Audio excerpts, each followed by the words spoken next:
name is Lillian Suarez, and I am a medium, also an intuitive. I also am a spiritual teacher, which is my favorite thing to do. Never would I have thought that I would be. I was the worst student in the world. Telling me to sit and read was like torture. So it's quite funny and interesting that I would teach when it was very difficult for me to learn in the world. Okay, so I always tell people, don't limit yourself to what the world says you should be because of that. Because had I done that, I would have never been helping people to understand the light in them. I am, as a medium, clairvoyant, which is clear seeing. I do also hear, which is clairaudient, and I do feel. And at times, I just know that I want to say. And that's when I'll say, I just know that I want to say that March is significant. Or I just know. And that just comes in as a thought. So claircognizance is just a thought, but you know it's not your thought because you weren't thinking about it, you know? And it just starts to come in after you open up. Makes sense?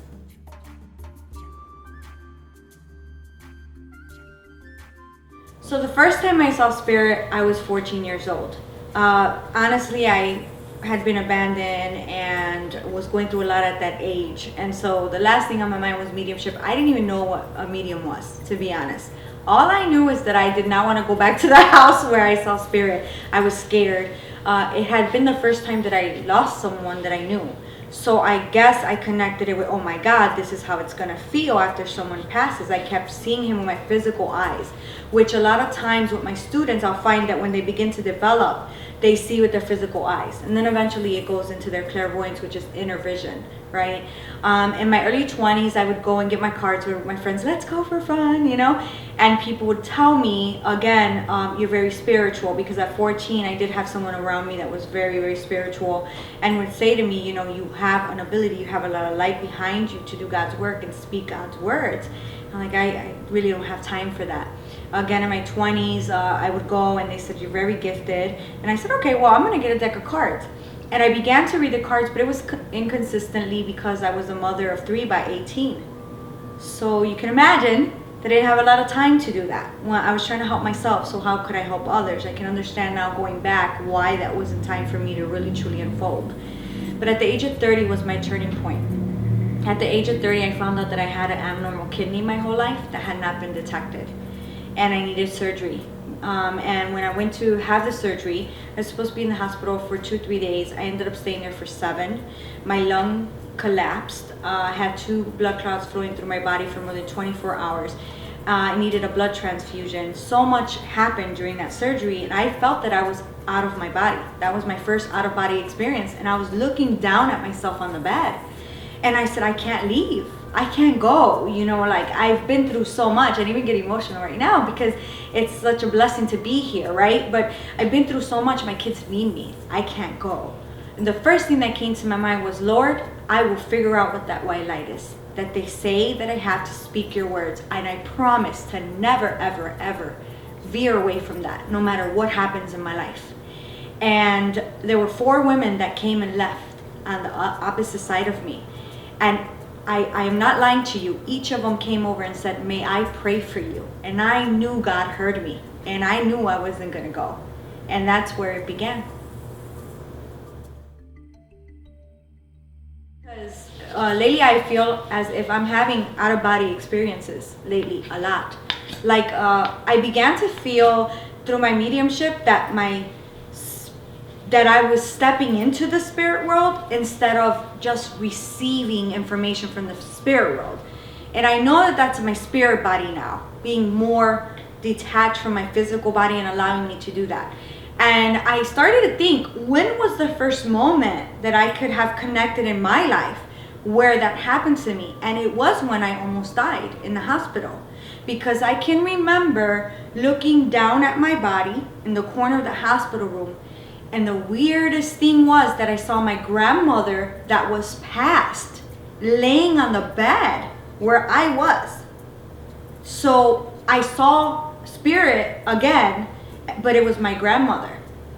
And I just remember feeling like it was all like a dream, but I was in the dream because I couldn't understand what was happening. And it wasn't the medication, because at first I thought it was the morphine. And I've always been sensitive to anything as a spiritual person. I mean, that's why I don't drink alcohol that much. Growing up, experimenting was not my thing. I would freak out because I was already so high off of the frequency around me, right? And, I remember seeing my grandmother there. I remember looking down and feeling safe that she was there, but not feeling as if I was in that room. And that at that point was when I said, Lord, I'm not ready to go, because I felt that I was going to go. I felt that my spirit body was detaching and deciding what it was going to do. Was I going to exit or was I going to stay? And it's beautiful to be able to now understand why that happened, that I had the ability to allow my spirit body to interact not only in this world, but also the next. And even for different reasons. Because if you think about it, I interacted with my spirit body and my out-of-body experience to be able to know I was going to be okay, and to allow me to see my grandmother in spirit there with me. And that's what I really remember that made me feel safe and not afraid. I knew I was outside of my body, but I knew she was there and that I would be okay. I felt like I wanted to fight. I felt that I wanted and I remember I couldn't eat. I felt outside of my body. Like my body was there, but my energy was outside of my body. My soul was, now I know it was my soul, was detached from my physical body. And I felt peaceful. And I felt that I had a choice. It felt good, but I felt that I needed to come back and continue the experience in my physical body, although I felt safe in that moment outside of my physical body, because at the moment I realized that I had done this a lot more. That's the moment that I can fully say that I understood that I was outside of my body, but I felt that I did that a lot. I used to daydream a lot. People would talk to me and I wouldn't respond. They're, hello, are you there? It's so many things that allowed me to understand now in my journey that this was happening way before. But what really allowed me to understand was when I almost died, that there was a difference and a separation with the physical body, which is like the vehicle, and your soul, your spirit body, which is like the gasoline that fuels that. But you need both in this human world, right? So I knew that I needed that. My free will was my free will. I knew that I was outside of my body. What was I going to do? Was I going to go? Because at that time was when I had the blood clots. I didn't know that though, but my body knew. Just like the spirit world knows 6 to 8 weeks before somebody goes. They know they're going to go. So they knew, but my free will that God gives us made the choice to come back.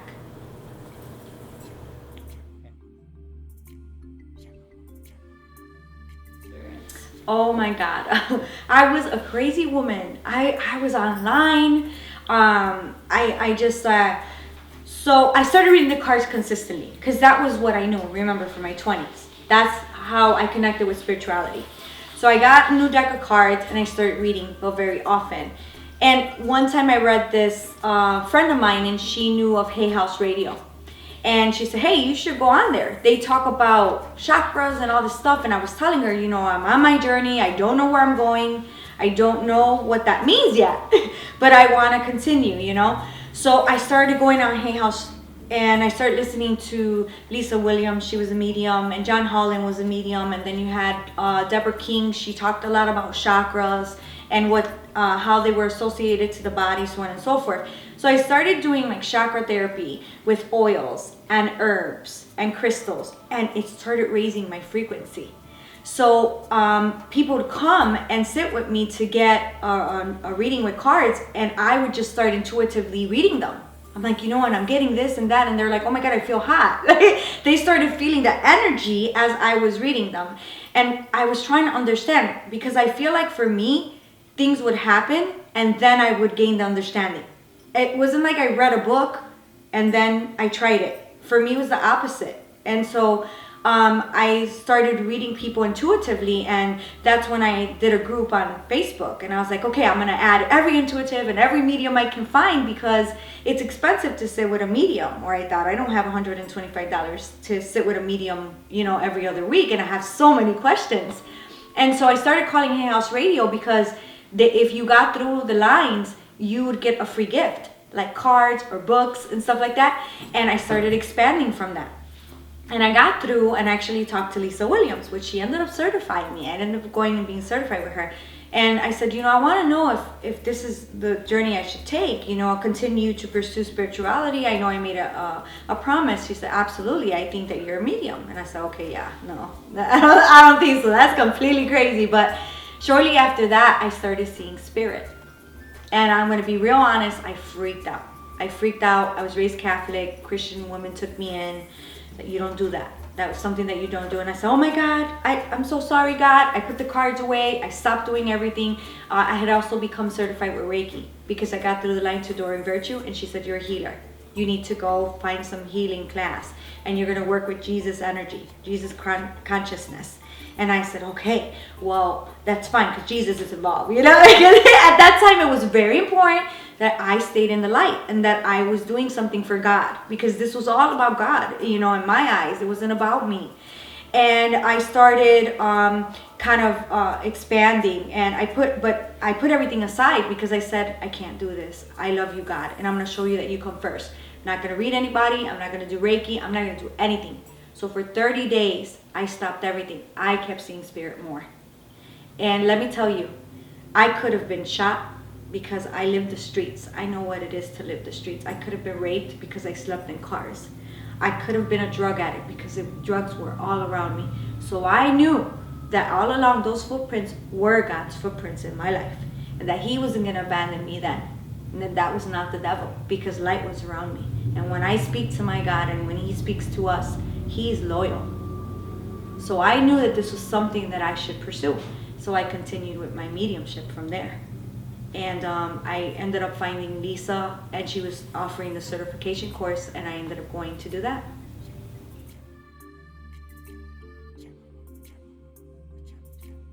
So after I got certified, which I almost wasn't certified because I didn't have the money, 2 days before it was due, and I said, well, probably not timing right now for me, probably not. For me, I ended up getting a settlement in the mail a day before, where I was able to pay for it. So I knew it was meant to be.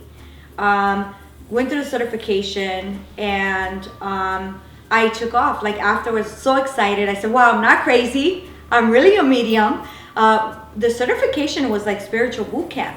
I mean, Lisa Williams has been doing this for so long. She's an amazing person. And we would come in to start class, and she'd open the door, and there was people lined up, and you had to do speed readings, and you were being recorded.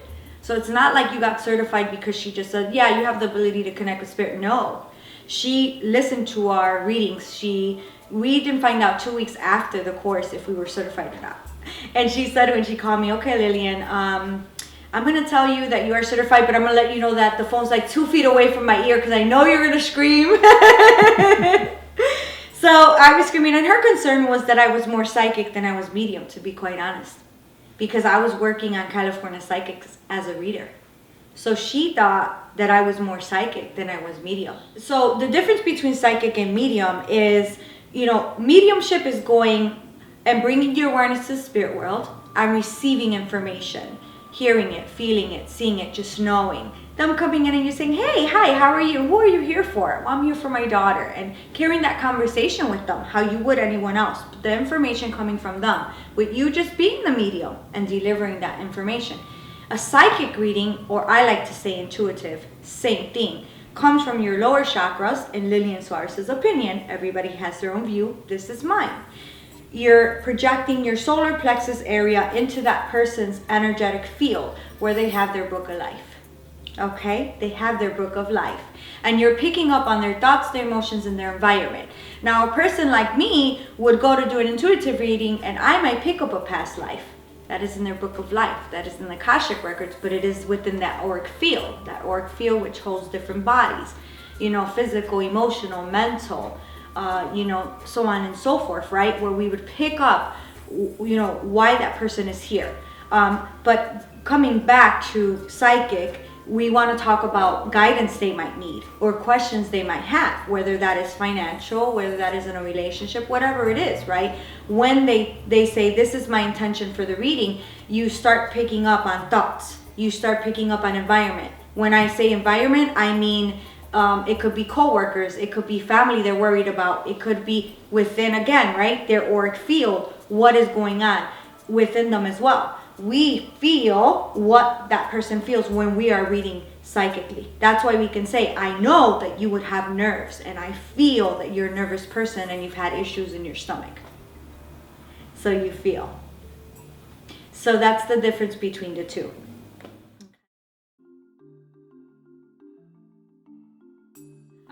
I feel like as an instrument, I never know how it's going to help a person. First, let me say. The one thing that I always do know is that it's going to bring love.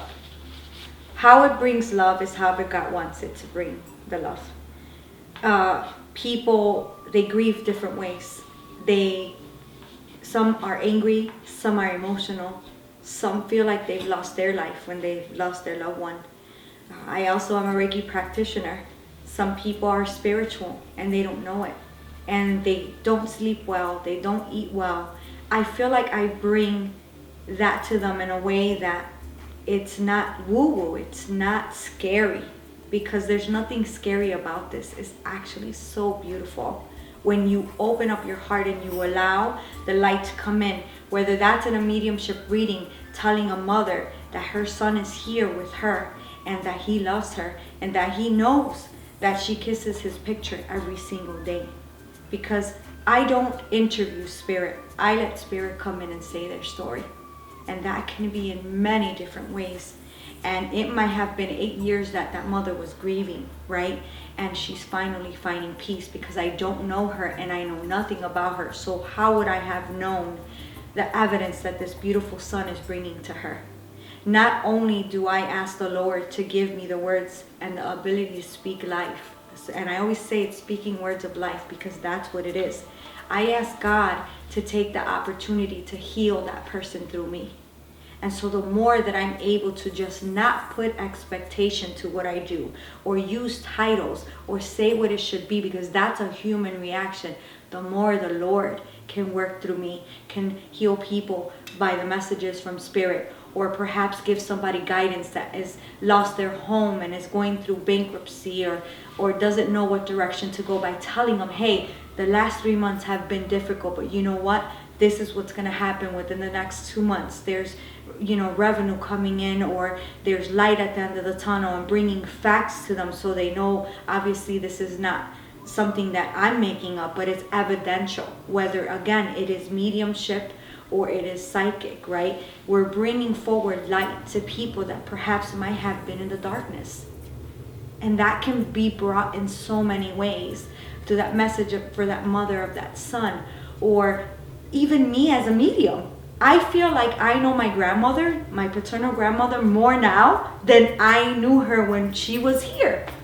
I feel we have such a great relationship. I met a great aunt that I really didn't know a lot about through spirit, through sitting in classes when they read me, that took care of me the first 2 years of my life that I never knew, and came through with her name and her description of who she was.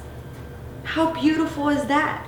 Sometimes in a reading, you'll even get a soul that you never knew. It could be a great-grandfather or a great-grandmother that you didn't know, but guess what? They're coming through telling you about you, exactly your personality, and that they're like you, and that's why they're with you, because they're helping you and guiding you. I've had a mother come to me before, and I did a previous reading, and her name came through. And they said, yeah, I know her, she's a friend.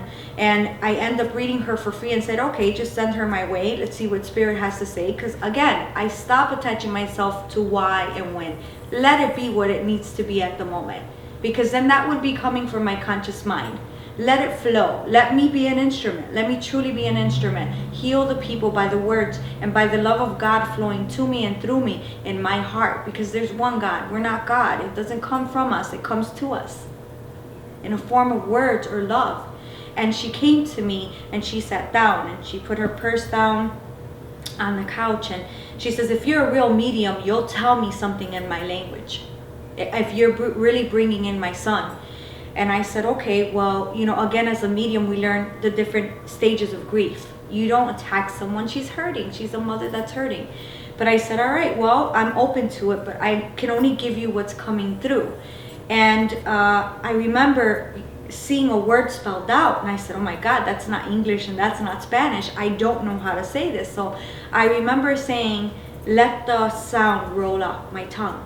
Let it roll off my tongue. Use my voice box and let it roll off my tongue. And I said it, and she just started crying. And when she composed herself, I said, I'm sorry if I said it. I don't know what I said, so I hope it's something good. She said, you said I love you in my language. The more that we surrender and we do not attach ourselves to what mediumship is, and we allow ourselves to do soul mediumship, not mental mediumship, not map, not have a plan of action, not come into our conscious mind and use the order in which spirit should talk to us, and let them come in, the more that we will heal from our souls. So I would just say, how do I heal? By surrendering.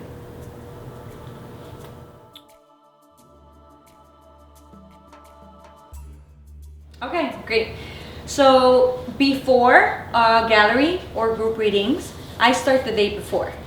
I don't have red meat because it's grounding. Now this is spiritual hygiene. This is what I call spiritual hygiene, and this is what I do, and I also give these tools to my students.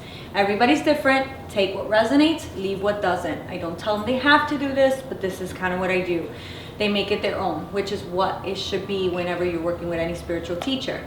I don't have red meat. I don't drink alcohol. I will not have dairy, okay, the day before. I will take my salt scrub. So I use Epsom salt, sea salt, baking soda with a little bit of Florida water, okay, and I make a paste and I scrub it on my body. What does this do? This clears any energy that's not mine, and it allows me to come back to my own energetic state, being more of a light being than a dense being. Understand? Because the body's dense, but mediumship readings require the merging of the physical body and the spirit body. So we talk about our physical body, but we need to always remember our spirit body. Hence, no red meat. Hence, right? No dairy, no alcohol. Because then it would be like I'm trying to go up to connect with spirit, but then my physical body's so dense. It's like, oh, where do I go? What do I do? The day of, I will not eat an hour before. Can you still do it if you ate? Yes, you can. Can you still read if you drank the night before? If you ate red meat the night before? Yes, you can. It's something I do so that I can be in that higher frequency as you asked. So that I'm not dense, I'm not too grounded, and I'm allowing my spirit body and physical body to merge with the spirit world. Because again, density. Foods we eat create density. What we do creates density. As a medium, you don't want to be obviously again too grounded due to the dense foods that you've eaten, or even that you're processing because you ate 30 minutes before. You want to be as light as possible so there is no tugging in your energy and it flows nicely when you're interacting with the spirit world. Okay, I'm really big on spiritual hygiene. I'm Mrs. Aura Mist. People crack up at me because in my galleries, you'll smell it. I spray violet water, I spray lotus water, Florida water is my favorite. And the reason I do that is because even people coming into the gallery, they're in the higher frequency and they end up getting headaches. And it's like, oh my God, why do I have a headache? Why do I feel like this? So I started noticing that was happening, and I would miss the space in between and gallery, and I would ask them and they didn't feel like they had a headache or as tired. All right, because again, spirituality, unconditional love, all that's energy. That's high frequency energy. And so we have to consider our physical body and our spiritual body. Use the spiritual hygiene. Meditate before reading, right? Or meditate before to allow yourself to step into your power. Now, when we say step into our power, it is the merging of your spirit body, of your physical body into the spirit world. Allow it to blend and meld before you begin. Because it's like if it's cold outside and you get in your car and you start the car but you didn't warm it up first, it's going to be a little bit choppy. But if you've warmed up your car and then you got in your car and you took off, woo, smooth ride. Same thing. You could consider the physical body as your vehicle, and you can consider your spirit body as the gasoline that fuels that car. And that's the example that I use with my students. And so that's a little bit of how I open up, is allowing myself to blend and meld. So the first thing I do is I bring white light to come in down my crown, and I allow my spirit body and my soul to begin to expand further and further as it passes each chakra. Some people feel their spirit body, some people see it, some people see colors. Everybody's different. Never attach yourself to how it should be, just let it be. Once I've done that, I allow myself to bring up earth energy, coming up, up, up, golden, beautiful earth energy from the earth, passing my ankles, passing my knees, reaching my root chakra. And then I always use a tulip to represent my chakras. And I allow myself to open up that beautiful tulip and just ignite the light. And that's when my spirit body starts to blend with my physical body and the spirit world. Because when you've expanded your spirit, now you've expanded it to all that is, and your awareness is in the spirit world. But then we need the body to receive the imprints, right? Because you're going to feel, you're going to hear, you're going to see. As you go up and you open up those beautiful flowers that represent your chakras, you ignite the merging of your physical body, all right? And that circle completing itself, because they're all three have to be blended and melded. The spirit world, your spirit body, and your physical body together in order to do a mediumship reading, okay? At least for me.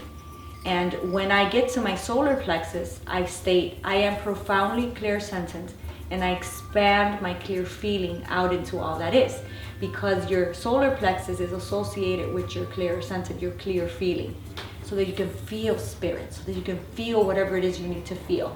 Then I come up and I just expand all the love in my heart, all the love in my heart to all that is.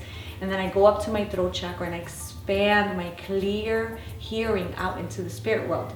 This is associated with what you will hear in spirit, what you will hear them give to you.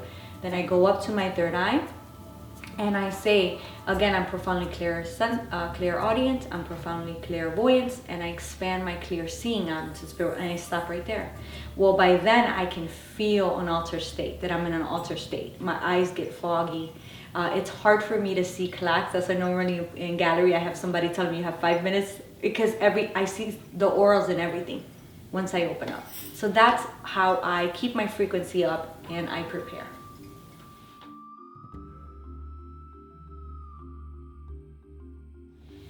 What I would say to people that they feel something that they can't see, or that their soul is a bit empty because there's something that's missing in their life, yet they have everything around them that's material, is begin that inward journey. Meditate, even if it's just in meditation. And we pray and we talk to God, but let's listen to God. Let's meditate and listen to what comes and what our soul has to say, so that we can look at life through the eyes of our heart, right? And we can be able to be who we came here to be, not who the world made us be. Don't be afraid to be somebody different or think out the box. Had I done that, I wouldn't be here. I don't do this because of anything other than the love of loving people, and that makes me rich. Be rich with me. Love yourself. I am not the same person I was when I started this journey. I love myself and I love people so much more. And I appreciate life so much more. Do it for you. You don't have to seek that voice of your soul for anybody else but yourself. It's the most beautiful feeling to feel filled inside. Not even when I lost everything, December 2015, did I feel empty. I lost everything outside, but gained so much more inside, realizing that even then I felt full. Feel that. I want everybody to know that. If I can say what is going to happen in the world and what I see as a spiritual person, I would definitely say that we're here to mirror each other. We're here to beat each other. We're not separate. we're together. I always say it's we, not I, because if somebody's in pain or somebody's going through something, that's coming from somewhere. We're all born innocent. We really truly are. It is life that takes away that innocence, that fills the walls. Break them down and let's go back to the light which we came from, because that light is here and it's getting stronger. Why? So that all this hurt and pain can subside, so that we can love each other and not hate each other, so that we can believe that even one individual can make a difference by a word that they would say to somebody, and that everything that makes us rich is inside. And that's what's happening. We're awakening to the love and the life in us. So I would say, look for the love and life in you.